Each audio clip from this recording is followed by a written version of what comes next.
Վերջին անգամ ձեր երեխայից երբ եք լուր ստացել, ինչ տեղեկություններ ունեք ընդհանրապես։ Ուրեմն ես գտնվելու վայր անհայտ զինվորի ծնող եմ, որ ես 5 տարի անցնում ենք այս ցավի միջով ու ես մենակ չեմ, բազմաթիվ ենք։ Վերջին անգամ խոսել ենք հոկտեմբերի 7-ին 20 թվականին, եղել է ժամկետային զինծառայող,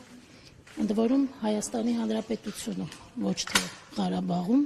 ինչպես ասում է Ղարաբաղը Ադրբեջանը եղել, մենք տեղյակ չենք եղել, ու մեր երեխաներին հոկտեմբերի սկզբից տարել են ամենաթեժ կետերը, որտեղ չգիտեմ ինչ մարտեր են եղել ու մենք տեղյակ էլ չենք եղել։ Ոչ մի տղա իր ծնողին չի ասել, որ պատերազմի դաշտում է։ Մենք իմացել ենք իրանց զորամասերում ծառայություն են իրականացնում, մնում էր 3 ամիս, որպեսզի ավարտեր ծառայությունը ու վերադառնար, ու հոկտեմբերի 7-ի ցերեկը ժամը 1-ից 1:30 խոսել ենք, ամեն ինչ լավ է, մամ ջան, չմտածեք, մենք լավ ենք, կգանք։ Ու եղբորն է ասում գիշերը, որ իրենք գտնվում են ջրականում։ Դա վերջին անգամն էր, երբ որ դուք խոսեք։ Մինչև այսօր ոչ մի լուր չունենք։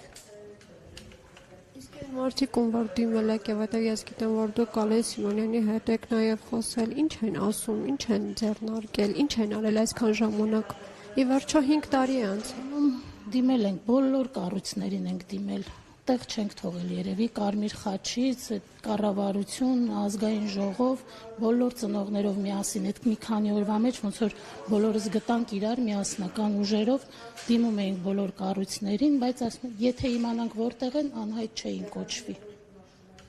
Այդ է նրանց տված պատասխանը։ Թե նկատել եք կամ հաստատ գիտեք, քաղաքասարակության ներկայացուցիչներ մեկնել էին Բաքու։ Դուք հնարավորություն ունեցել եք հանդիպել նրանց հետ, հարցեր ուղղել կամ Բաքու մեկնելուց առաջ հետո։ Ճիշտն ասած հանդիպում չենք ունեցել, իմացել ենք, որ գնացել են,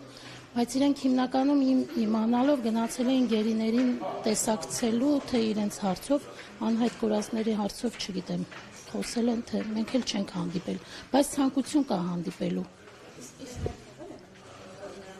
Չէ, գնալ գալուց հետ ճիշտն ասած անձամբ ես իմացել եմ նրանց վերադարձից հետո, երբ որ ասուլիս տվեցին, խոսեցին, այդտեղից եմ տեղեկացել։ Պետական կառույցները ինչպես են պատկերացնում այս խնդրի լուծումը, ինչ են առաջարկում։ Առաջարկ, այդպես առաջարկ, որ ասեմ, առաջարկ չեն անում, մենք ծնողներով ենք հիմնականում ձեռնարկում ամեն ինչ, հիմա էլ Կարմիր խաչի միջոցով այդ ասոցիացիան ենք հիմնել, բոլոր ծնողներով 90-ականների, 23 թվականի եւ 20-ի, որպեսզի կարողանանք մեր ձայնը ավելի լսելի դարձնենք, քանի որ անհատապես նրանք երևի չեն էլ ուզում արդեն ընդունեն, 5 տարին լրացել է, այլ ոչինչ չունեն մեզ ասելու։ Որոշեցինք այդ Կարմիր խաչի միջոցով, որը մեզ շատ օգնեց, այդ ասոցիացիան հիմնեցինք, արդեն 1 տարի է այդ գործընթացը գնում է, եւ հունվար ամսին արդեն պետական բան կստանա, լոգոն ունենք, արդեն ուղարկել ենք պետական բանի հաստատման, եւ հույս ունենք, որ գոնե այդ միջոցով կկարողանանք ինչ-որ հարցերի պատասխաններ ստանանք, օգնենք գոնե։